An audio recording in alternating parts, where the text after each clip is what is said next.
പാലക്കാട് മുണ്ടൂരിൽ കാട്ടാനയുടെ ആക്രമണത്തിൽ യുവാവ് മരിച്ചു. കയറാംകൂട് സ്വദേശി അലനാണ് മരിച്ചത്. കണ്ണാടൻ ജോലിക്ക് സമീപത്ത് വെച്ചാണ് ആക്രമണമുണ്ടായത്. അലൻ്റെ അമ്മ വിജിക്കും പരിക്കേറ്റിട്ടുണ്ട്. ശ്രീകുമാരൻ വിവരങ്ങളുമായി പാലക്കാട് നിന്ന് ചേരുകയാണ്.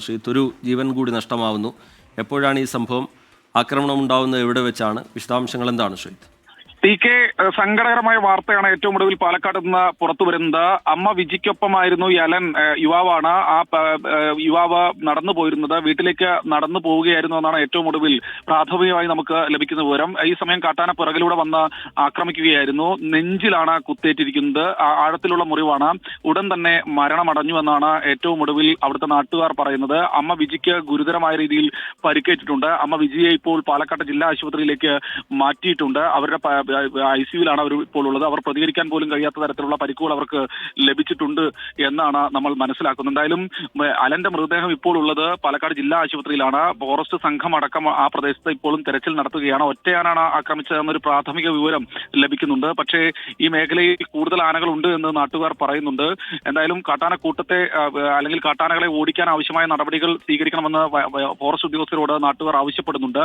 എന്തായാലും ഒരു ജീവൻ കൂടി നഷ്ടപ്പെട്ടിരിക്കുന്നു. അലൻ എന്ന യുവാവാണ്. ഇദ്ദേഹത്തിന്റെ വയസ്സടക്കമുള്ള കാര്യങ്ങൾ അല്പസമയത്തിനകം തന്നെ നമുക്ക് അപ്ഡേറ്റ് ചെയ്യാനാകുമെന്നാണ് പ്രതീക്ഷിക്കുന്നത്. എന്തായാലും കാട്ടാന ആക്രമണത്തിൽ പാലക്കാട് മുണ്ടൂരിൽ അലൻ എന്ന യുവാവിന്റെ ജീവൻ നഷ്ടമായിരിക്കുന്നു. അമ്മ വിജിക്ക് ഗുരുതരമായി പരിക്കേറ്റിരിക്കുന്നു എന്ന വാർത്തയാണ്, സങ്കടകരമായ വാർത്തയാണ് ഏറ്റവും ഒടുവിൽ പുറത്തു വരുന്നത്. ഇതിങ്ങനെ പതിവായി കാട്ടാന ആക്രമണം ഉണ്ടാവുന്ന, കാട്ടാന ഭീതിയിൽ കഴിയുന്ന പ്രദേശമാണോ? എന്താണ് നാട്ടുകാരോടൊക്കെ സംസാരിക്കുമ്പോൾ മനസ്സിലാവുന്നത്? ഇവരെ ആക്രമിച്ച കാര്യം പെട്ടെന്ന് തന്നെ മറ്റുള്ളവർക്ക് അറിയാൻ കഴിഞ്ഞിരുന്നോ? ശ്രദ്ധയിൽപ്പെട്ടിരുന്നോ അത് ശ്രീത്? അങ്ങനെ ശ്രദ്ധയിൽപ്പെട്ടിരുന്നില്ല എന്നാണ് മനസ്സിലാക്കുന്നത്. ബഹളം കേട്ട് കുറെ നാട്ടുകാർ തൊട്ടപ്പുറത്തെ പ്രദേശത്ത് നിന്ന് ഓടിയെത്തുമ്പോഴേക്കും മരണം സംഭവിച്ചു കഴിഞ്ഞിരുന്നു എന്ന ഒരു വിവരമാണ് ലഭിക്കുന്നത്. നെഞ്ചിൽ ആഴത്തിൽ കുത്തേറ്റിട്ടുണ്ട്. അതായത് കാട്ടാന കൊമ്പുകൊണ്ട് കുത്തി തന്നെയാണ് ഇത്തരത്തിൽ അലനെ കൊലപ്പെടുത്തിയിരിക്കുന്നതെന്ന് നമുക്ക് ഈ ഒരു ഘട്ടത്തിൽ നിസ്സംശയം പറയാം. ആ ദൃശ്യങ്ങൾ ഒരുപക്ഷെ നമുക്കിപ്പോൾ ലഭ്യമാക്കാനാകുമെന്നാണ് പ്രതീക്ഷിക്കുന്നത്. എന്തായാലും ഈ ഒരു ഘട്ടത്തിൽ അമ്മ വിജിക്ക് ഗുരുതരമായി പരിക്കേറ്റിട്ടുണ്ട്. സ്ഥിരമായി കാട്ടാനകൾ ഇറങ്ങാറുള്ള മേഖലയാണ്. പക്ഷേ കാട്ടാന ആക്രമണമൊന്നും ആ മേഖലയിൽ കാര്യമായ രീതിയിൽ ആളുകൾക്ക് നേരെ ഉണ്ടാകുന്ന ഒരു വാർത്തയൊന്നും ഇതുവരെ റിപ്പോർട്ട് ചെയ്തിട്ടില്ല എന്നാണ് മനസ്സിലാക്കുന്നത്.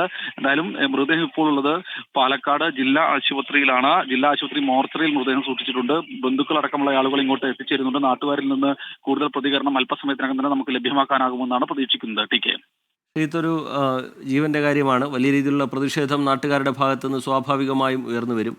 എന്താണ് അവരൊക്കെ പ്രതികരിക്കുന്നത് ശ്രീത്?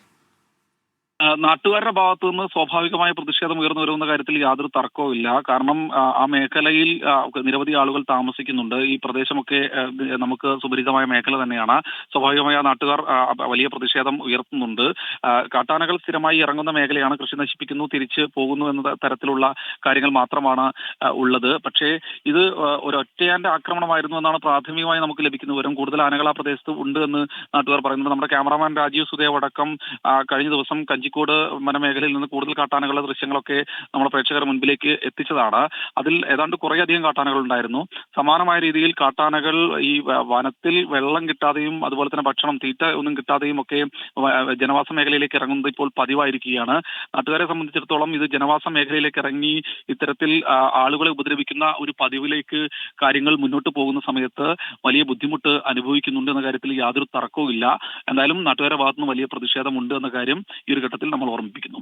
ശ്രീതി, അമ്മ വിജിക്കും പരിക്കേറ്റിട്ടുണ്ട്. അത് അല്പം ഗുരുതരമാണ് ആരോഗ്യനില എന്നാണ് ആശുപത്രിയിൽ നിന്ന് നേരത്തെ ലഭ്യമായ വിവരം. ആശുപത്രിയിലെ അധികൃതർ എന്തെങ്കിലും അതുമായി ബന്ധപ്പെട്ട് പ്രതികരിക്കുന്നുണ്ടോ ശ്രീത്? നിലവിൽ ഇതുവരെ അത്തരത്തിലൊരു പ്രതികരണത്തിന് ആശുപത്രി അധികൃതർ തയ്യാറായിട്ടില്ല. കാരണം നമ്മൾ അല്പസമയം 7 മണിയോടുകൂടിയാണ് ഈ ഒരു ആക്രമണം നടന്നത്. ഏതാണ്ട് 8 മണിയോടുകൂടി ആശുപത്രിയിലേക്ക് ഈ മൃതദേഹവും അതുപോലെ തന്നെ അമ്മ വിജയയും എത്തിച്ചിട്ടുണ്ട്. അമ്മ ഇപ്പോൾ തീവ്രപരിചരണ വിഭാഗത്തിലാണ് എന്നാണ് മനസ്സിലാക്കുന്നത്. അവരുടെ പരിക്കിനെ കുറിച്ചുള്ള കാര്യത്തെക്കുറിച്ച് ആശുപത്രി അധികൃതർ ഇതുവരെ മറ്റു കാര്യങ്ങളൊന്നും തന്നെ വ്യക്തമാക്കിയിട്ടില്ല. എന്തായാലും അവരുടെ പരിക്ക് കാര്യമായ രീതിയിൽ സംഭവിച്ചിട്ടുണ്ട്. പക്ഷേ ജീവന് ഭീഷണിയില്ല എന്ന് പ്രാഥമികമായി ആശുപത്രി അധികൃതർ വിവരം നൽകുന്നുണ്ട്. എന്തായാലും ഇക്കാര്യത്തെക്കുറിച്ചുള്ള ഔദ്യോഗിക സ്ഥിരീകരണം DMO അല്ലെങ്കിൽ സൂപ്രണ്ട് അടക്കമുള്ള ആളുകൾ നൽകാൻ ഇതുവരെ തയ്യാറായിട്ടില്ല. അവർ ഇപ്പോഴും ചികിത്സയിൽ തന്നെയാണ്. എന്തായാലും ഈ അലന്റെയും അതുപോലെ തന്നെ വിജിയുടെയും ബന്ധുക്കൾ ഈ അല്പസമയത്തിനകം തന്നെ ആശുപത്രിയിലേക്ക് എത്തിച്ചേരുമെന്നാണ് അറിയിച്ചിട്ടുള്ളത്. പ്രതികരണങ്ങളടക്കം നമുക്ക് അല്പസമയത്തിനകം തന്നെ ലഭ്യമാക്കാനാകുമെന്നാണ് പ്രതീക്ഷിക്കുന്നത്. ഈ അലനും അമ്മയും വീട്ടിലേക്ക് വരുന്നതിനിടെയാണോ ശ്രീത്ത് ആക്രമണം ഉണ്ടാകുന്നത്? തീർച്ചയായും മലനും അമ്മയും വീട്ടിലേക്ക് വൈകുന്നേരം വരികയായിരുന്നു. അവർ മറ്റെവിടെയോ പോയി തിരിച്ച് വീട്ടിലേക്ക് വരുന്നതിനിടെ പിറകിൽ നിന്ന് കാട്ടാന വന്നുവെന്നാണ് പ്രാഥമികമായി ആളുകൾ പറയുന്നത്. അവിടെ എടുത്തുകൊണ്ടുപോയ ആളുകളിൽ നിന്ന് നമ്മുടെ പ്രതിനിധികൾ ലഭ്യമാക്കിയ വിവരമാണത്. അതിൽ ഇനി കൂടുതൽ സ്ഥിരീകരണമൊക്കെ ലഭ്യമാക്കാൻ ഉണ്ട്. എന്തായാലും പോലീസ് ഇക്കാര്യത്തെക്കുറിച്ച് ഒരു അന്വേഷണം നടത്തുന്നുണ്ട്. വനംവകുപ്പ് ഉദ്യോഗസ്ഥർ ആ പ്രദേശത്ത് എത്തിയിട്ടുണ്ട് എന്നാണ് മനസ്സിലാക്കുന്നത്. എന്നാലും കാട്ടാനകൾ ഇപ്പോഴും ആ പ്രദേശത്ത് തുടരുന്നുണ്ട്. നിരവധി കാട്ടാനാക്രമണങ്ങൾ നടക്കുന്ന ഒരു മേഖലയാണ് ആ പ്രദേശമെന്നും അക്കാര്യത്തിലും യാതൊരു തർക്കവുമില്ല. എന്നാലും നാട്ടുകാരുടെ ഭാഗത്തുനിന്ന് വലിയൊരു പ്രതിഷേധമുണ്ട്. കാട്ടാനകളെ എത്രയും പെട്ടെന്ന് ഈ മേഖലയിൽ നിന്ന് തുരത്താൻ ആവശ്യമായ നടപടികളിലേക്ക് കടക്കണമെന്നാണ് നാട്ടുകാർ ആവശ്യപ്പെടുന്നത്. ശ്രീത്ത്, ഒരു വലിയ രീതിയിലൊരു ഇടപെടൽ ആവശ്യമുള്ള വിഷയമാണ്. കാരണം പതിവായി അവിടെ ഇത്തരത്തിലുള്ള പ്രശ്നങ്ങളുണ്ട്. കൃഷി നശിപ്പിക്കുന്ന നിലയിലേക്ക് കാട്ടാനകൾ പോകുന്നുണ്ട് എന്നൊക്കെ നാട്ടുകാരോട് സംസാരിക്കുമ്പോൾ മനസ്സിലാവുന്നു. ഇതിപ്പോൾ ഒരു ജീവൻ നഷ്ടമാവുന്ന നിലയിലേക്ക് കൂടി കാര്യങ്ങൾ പോയിരിക്കുന്നു. വനംവകുപ്പ് ഇപ്പോൾ സ്വീകരിക്കുന്ന നടപടികൾ എന്താണ്? നാട്ടുകാരുടെ ആശങ്ക പരിഹരിക്കാൻ ഈ ആക്രമിച്ച ഒറ്റയാനെയെങ്കിലും തുരത്താനുള്ള നീക്കം വനംവകുപ്പിന്റെ ഭാഗത്തുനിന്നുണ്ടാവുന്നുണ്ടോ ഇപ്പോൾ, ശ്രീത്ത്? വനംവകുപ്പ് ഉദ്യോഗസ്ഥർ അവിടെ സ്ഥലത്തെത്തിയിട്ടുണ്ട് എന്ന് തന്നെയാണ് നമ്മൾ മനസ്സിലാക്കുന്ന വിവരം അറിഞ്ഞതിന്റെ അടിസ്ഥാനത്തിൽ വനംവകുപ്പ് ഉദ്യോഗസ്ഥർ സ്ഥലത്തെത്തിയിട്ടുണ്ട്. കാരണം നാട്ടുകാർ സ്ഥിരമായി ആ മേഖലയിൽ നിന്ന് ഇത്തരത്തിൽ കാട്ടാനകൾ വരുന്ന സമയത്ത് വനംവകുപ്പ് ഉദ്യോഗസ്ഥരെ വിളിച്ച് വിവരം പറയാറുണ്ട്. അവരുടെ പ്രദേശത്ത് എത്താറുണ്ട്, പടക്കം പൊട്ടിക്കുകയും മറ്റും ചെയ്ത് കാട്ടാനകളെ പരമാവധി ഈ ഉൾവനത്തിലേക്ക് തുരത്താനുള്ള ശ്രമം നടത്താറുണ്ട്. പക്ഷേ അതിൽ ഇതിൽ ഏറ്റവും പ്രധാനപ്പെട്ട പ്രശ്നം ഉൾവനത്തിൽ വെള്ളമില്ല.